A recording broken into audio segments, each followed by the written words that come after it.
ಈಗಿನ ಕಾಲದಲ್ಲಿ ಜನರಿಗೆ ದುಡ್ಡು ಸಿಕ್ಕರೇನೆ ಅದನ್ನು ಯಾವ ರೀತಿ ವಶಪಡಿಸ್ಕೊಳ್ಬೇಕು ಅಂತ ಯೋಚನೆ ಮಾಡ್ತಿರ್ತಾರೆ. ಅದರಲ್ಲಿ ನಿಧಿ ಅಂತ ವಸ್ತು ಸಿಗ್ಬಿಟ್ರೆ ಬಿಡ್ತಾರ.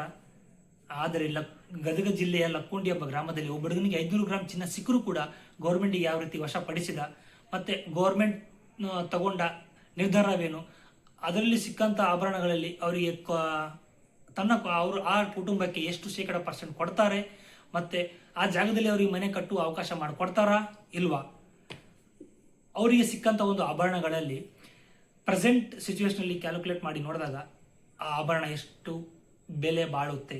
ಅದೇ ರೀತಿ ಅಲ್ಲಿ ಆ ಹುಡುಗ ಗೌರ್ಮೆಂಟಿಗೆ ಒಪ್ಸಾದ್ಮೇಲೆ ಆ ನಿಧಿ ಯಾವ ರೀತಿ ಸರ್ವೆ ಮಾಡಿದ್ರು ಅದೆಲ್ಲ ತಿಳಿಯೋಣ ಬನ್ನಿ. ಅದೇ ರೀತಿ ಇಂಟ್ರೆಸ್ಟಿಂಗ್ ಫ್ಯಾಕ್ಟ್ಸ್ ಮತ್ತು ನಮ್ಮ ಸುತ್ತಮುತ್ತಲ ನಡೆಯುವಂಥ ಇಂಟ್ರೆಸ್ಟಿಂಗ್ ಟಾಪಿಕ್ಗಳನ್ನು ನಿಮ್ಮ ಮುಂದೆ ತಂದಿಡ್ತೀನಿ. ಈ ವಿಡಿಯೋಗೆ ನೋಡ್ತಿದ್ರೆ ಹೊಸಬರಾಗಿದ್ದರೆ ಲೈಕ್ ಮಾಡಿ, ಶೇರ್ ಮಾಡಿ, ಮತ್ತು ಪಕ್ಕದಲ್ಲಿರುವಂಥ ಬೆಲ್ ಬಟನ್ನ ಕ್ಲಿಕ್ ಮಾಡಿ ಅಂತ ಹೇಳ್ತಾ ಈ ವಿಡಿಯೋನ ಸ್ಟಾರ್ಟ್ ಮಾಡೋಣ ಬನ್ನಿ. Start into the Lakkundi treasure story. ಅಂದಿನ ದಿನ ಜನವರಿ 10, ಆ ಹುಡುಗ 8ನೇ ತರಗತಿಯಲ್ಲಿ ಓದ್ತಿರ್ತಾನೆ. ಅವ್ರ ಮನೆಯಲ್ಲಿ ಮನೆ ಕಟ್ಟುವ ವಿಚಾರಕ್ಕೆ ಒಂದು ನಿರ್ಧಾರಕ್ಕೆ ಬರ್ತಾರೆ. ಅವ್ರ ಮನೆ ಹಿಂದೆ ಅಂದರೆ ಹಿತ್ತಲ ಜಾಗದಲ್ಲಿ ಮನೆ ಕಟ್ಟಬೇಕು ಅಂತ ವಿಚಾರ ಅವರು ನಿರ್ಧಾರ ಮಾಡ್ತಾರೆ. ಅವ್ರ ಕುಟುಂಬದವರೆಲ್ಲ ಸೇರಿ ಫೌಂಡೇಶನ್ ತೆಗಿತಿರ್ತಾರೆ. ಒಂದು ಮನೆ ಕಟ್ಟಬೇಕಂದ್ರೆ ಫೌಂಡೇಶನ್ ತುಂಬ ಮುಖ್ಯ. ಯಾವ ರೀತಿ ನಾವು ಅಂತಸ್ತಿನ ಮನೆ ಕಟ್ಸ್ತೀವಿ ಅದೇ ರೀತಿ ಒಂದು ಫೌಂಡೇಶನ್ ತುಂಬ ಮುಖ್ಯ ಆಗುತ್ತೆ.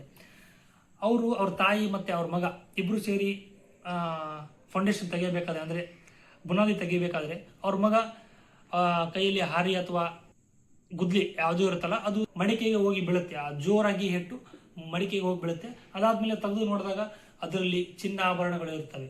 ಆ ಚಿನ್ನ ಆಭರಣಗಳು ಬಂದಾಗ ಅವರು ಗೌರ್ಮೆಂಟಿಗೆ ಒಪ್ಪಿಸ್ತಾರೆ. ಅಲ್ಲಿ ಇರ್ತಕ್ಕಂಥ ಒಂದೊಂದು ಚಿನ್ನ ಬೇರೆ ಬೇರೆ ವಿಧವಾದ ಚಿನ್ನಗಳು, ಕಿವಿಯೋಲೆ, ಕೈಬಳೆ, ಸರ, ಈ ರೀತಿ ಬೇರೆ ಬೇರೆ ಆದಂಥ ನಿಧಿಗಳು ಸಿಕ್ಕಿರ್ತವೆ.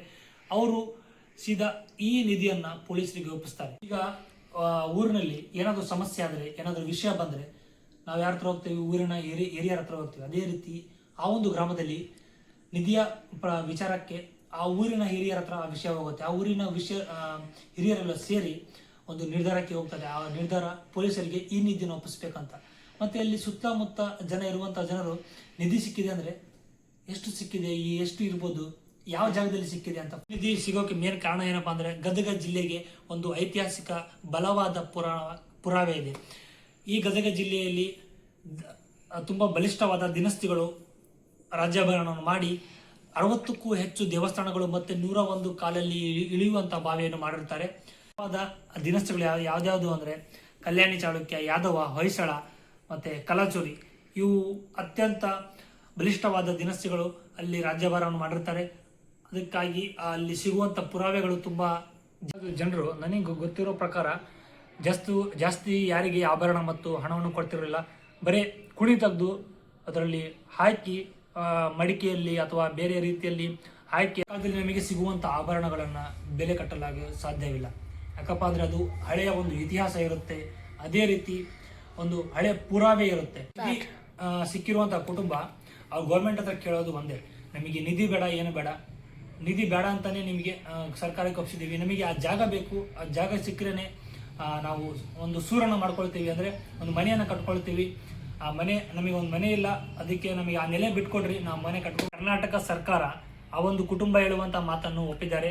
ಮತ್ತು ಆ ಪ್ರಾಮಾಣಿಕತೆಯನ್ನು ಮೆರೆದ ಹುಡುಗನಿಗೆ ಸನ್ಮಾನಿಸಿ ಗೌರವಿಸಿದ್ದಾರೆ. ಮತ್ತು ಆ ಊರಿನ ಹಿರಿಯರು ಮತ್ತು ಮುಖಂಡರು ಎಲ್ಲರೂ ಸೇರಿ ಆ ಹುಡುಗನಿಗೆ ಪ್ರಶಂಸೆಯನ್ನು ತಿಳಿಸಿದ್ದಾರೆ. ವಿಡಿಯೋ ಎಲ್ರಿಗೂ ಅರ್ಥ ಆಯಿತು ಮತ್ತು ಇಷ್ಟ ಆಯಿತು ಅಂತ ತಿಳ್ಕೊತೀನಿ. ನೆಕ್ಸ್ಟ್ ವ್ಲಾಗಲ್ಲಿ ಸಿಗೋಣ. ಅಲ್ಲಿವರೆಗೂ ಟೇಕ್ ಕೇರ್, ಬಾಯ್.